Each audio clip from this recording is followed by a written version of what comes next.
This is Chapter 5. It was on a dreary night of November that I beheld the accomplishment of my toils.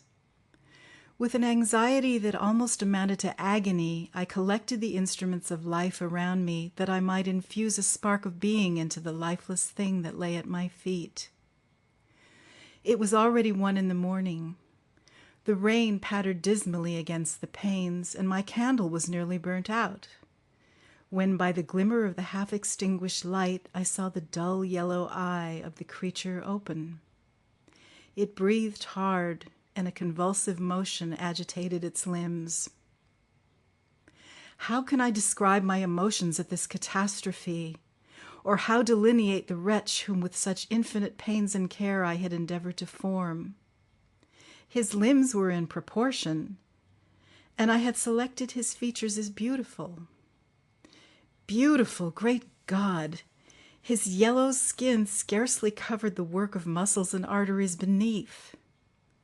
His hair was of a lustrous black and flowing, his teeth of a pearly whiteness, but these luxuriances only formed a more horrid contrast with his watery eyes, that seemed almost of the same color as the dun-white sockets in which they were set, his shriveled complexion and straight black lips. The different accidents of life are not so changeable as the feelings of human nature. I had worked hard for nearly 2 years, for the sole purpose of infusing life into an inanimate body. For this I had deprived myself of rest and health. I had desired it with an ardor that far exceeded moderation. But now that I had finished, the beauty of the dream vanished, and breathless horror and disgust filled my heart. Unable to endure the aspect of the being I had created, I rushed out of the room and continued a long time traversing my bedchamber, unable to compose my mind to sleep. At length, lassitude succeeded to the tumult I had before endured, and I threw myself on the bed in my clothes, endeavoring to seek a few moments of forgetfulness. But it was in vain. I slept, indeed, but I was disturbed by the wildest dreams. I thought I saw Elizabeth, in the bloom of health, walking in the streets of Ingolstadt. Delighted and surprised, I embraced her, but as I imprinted the first kiss on her lips, they became livid with the hue of death. Her features appeared to change, and I thought that I held the corpse of my dead mother in my arms. A shroud enveloped her form, and I saw the grave worms crawling in the folds of the flannel. I started from my sleep with horror. A cold dew covered my forehead, my teeth chattered, and every limb became convulsed. When by the dim and yellow light of the moon, as it forced its way through the window shutters, I beheld the wretch, the miserable monster whom I had created. He held up the curtain of the bed, and his eyes, if eyes they may be called, were fixed on me. His jaws opened, and he muttered some inarticulate sounds, while a grin wrinkled his cheeks. He might have spoken, but I did not hear. One hand was stretched out, seemingly to detain me, but I escaped and rushed downstairs.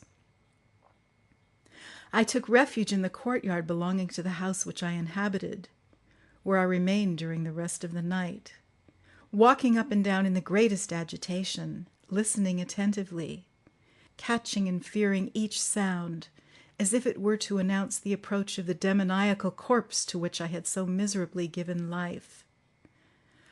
Oh, no mortal could support the horror of that countenance. A mummy again endued with animation could not be so hideous as that wretch. I had gazed on him while unfinished. He was ugly then, but when those muscles and joints were rendered capable of motion, it became a thing such as even Dante could not have conceived. I passed the night wretchedly. Sometimes my pulse beat so quickly and hardly that I felt the palpitation of every artery. At others, I nearly sank to the ground through languor and extreme weakness. Mingled with this horror, I felt the bitterness of disappointment. Dreams that had been my food and pleasant rest for so long a space were now become a hell to me. And the change was so rapid, the overthrow so complete. Morning, dismal and wet, at length dawned, and discovered to my sleepless and aching eyes the church of Ingolstadt, its white steeple and clock which indicated the 6th hour. The porter opened the gates of the court, which had that night been my asylum, and I issued into the streets, pacing them with quick steps, as if I sought to avoid the wretch whom I feared every turning of the street would present to my view. I did not dare return to the apartment which I inhabited, but felt impelled to hurry on, although drenched by the rain which poured from a black and comfortless sky.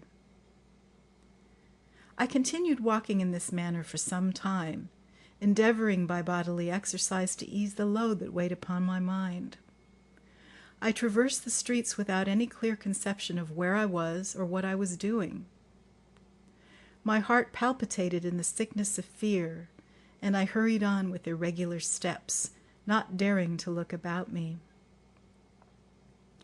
Like one who on a lonely road doth walk in fear and dread, and having once turned round walks on, and turns no more his head, because he knows a frightful fiend doth close behind him tread. Coleridge's Ancient Mariner. Continuing thus, I came at length opposite to the inn at which the various diligences and carriages usually stopped. Here I paused, I knew not why, but I remained some minutes with my eyes fixed on a coach that was coming towards me from the other end of the street. As it drew nearer, I observed that it was the Swiss diligence. It stopped just where I was standing, and on the door being opened, I perceived Henry Clerval, who on seeing me instantly sprung out. "My dear Frankenstein," exclaimed he, "how glad I am to see you! How fortunate that you should be here at the very moment of my alighting." Nothing could equal my delight on seeing Clerval. His presence brought back to my thoughts my father, Elizabeth, and all those scenes of home so dear to my recollection. I grasped his hand, and in a moment forgot my horror and misfortune. I felt suddenly, and for the first time during many months, calm and serene joy. I welcomed my friend, therefore, in the most cordial manner, and we walked towards my college. Clerval continued talking for some time about our mutual friends, and his own good fortune in being permitted to come to Ingolstadt. "You may easily believe," said he, "how great was the difficulty to persuade my father that all necessary knowledge was not comprised in the noble art of bookkeeping. And indeed, I believe I left him incredulous to the last, for his constant answer to my unwearied entreaties was the same as that of the Dutch schoolmaster in the Vicar of Wakefield. 'I have 10,000 florins a year without Greek. I eat heartily without Greek.' But his affection for me at length overcame his dislike of learning, and he has permitted me to undertake a voyage of discovery to the land of knowledge. It gives me the greatest delight to see you, but tell me how you left my father, brothers, and Elizabeth." "Very well and very happy, only a little uneasy that they hear from you so seldom. By the by, I mean to lecture you a little upon their account myself. But, my dear Frankenstein," continued he, stopping short and gazing full in my face, "I did not before remark how very ill you appear. So thin and pale. You look as if you had been watching for several nights." "You have guessed right. I have lately been so deeply engaged in one occupation that I have not allowed myself sufficient rest, as you see. But I sincerely hope, that all these employments are now at an end, and that I am at length free." I trembled excessively. I could not endure to think of, and far less to allude to, the occurrences of the preceding night. I walked with a quick pace, and we soon arrived at my college. I then reflected, and the thought made me shiver, that the creature whom I had left in my apartment might still be there, alive and walking about. I dreaded to behold this monster, but I feared still more that Henry should see him. Entreating him, therefore, to remain a few minutes at the bottom of the stairs, I darted up towards my own room. My hand was already on the lock of the door before I recollected myself. I then paused, and a cold shivering came over me. I threw the door forcibly open, as children are accustomed to do when they expect a spectre to stand in waiting for them on the other side, but nothing appeared. I stepped fearfully in. The apartment was empty, and my bedroom was also freed from its hideous guest. I could hardly believe that so great a good fortune could have befallen me. But when I became assured that my enemy had indeed fled, I clapped my hands for joy and ran down to Clerval. We ascended into my room, and the servant presently brought breakfast. But I was unable to contain myself. It was not joy only that possessed me. I felt my flesh tingle with excess of sensitiveness, and my pulse beat rapidly. I was unable to remain for a single instant in the same place. I jumped over the chairs, clapped my hands, and laughed aloud. Clerval at first attributed my unusual spirits to joy on his arrival.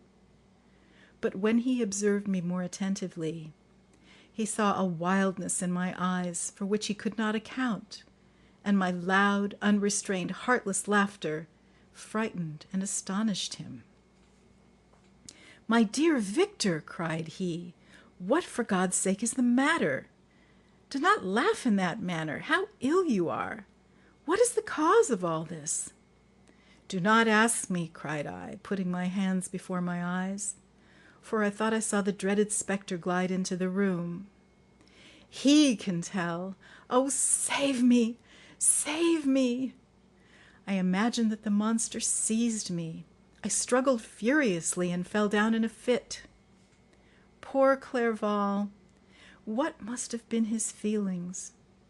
A meeting which he anticipated with such joy, so strangely turned to bitterness.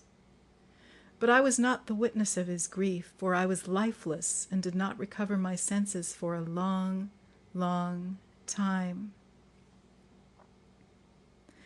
This was the commencement of a nervous fever which confined me for several months. During all that time Henry was my only nurse. I afterwards learned that, knowing my father's advanced age and unfitness for so long a journey, and how wretched my sickness would make Elizabeth, he spared them this grief by concealing the extent of my disorder.